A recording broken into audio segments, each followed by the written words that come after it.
আমেরিকার সাথে ইউক্রেন চুক্তিতে সম্মত হয়েছে বলে জানিয়েছেন স্টেট সেক্রেটারি মার্কো রুবিও।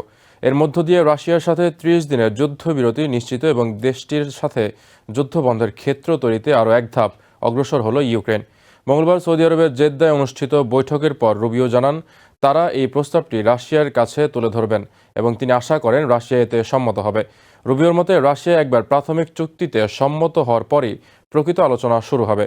এছাড়া স্টেট ডিপার্টমেন্টের এক বিবৃতিতে বলা হয়, এখন থেকে কিয়েভকে গোয়েন্দা তথ্য সরবরাহ করা হবে এবং ইউক্রেনের সামরিক সহায়তা অব্যাহত রাখা হবে।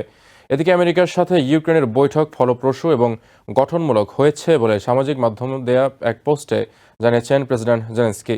অন্যদিকে বিশ্বের জন্য ক্ষতির কারণ হতে পারে এমন কোনো চুক্তিতে সম্মত না হতে প্রেসিডেন্ট জেলেনস্কিকে সতর্ক করেছেন ইউরোপের নেতারা। নিউ ইয়র্ক থেকে সম্প্রচারিত TVN 24 টেলিভিশন বিশ্বজুড়ে বাঙালির কণ্ঠস্বর।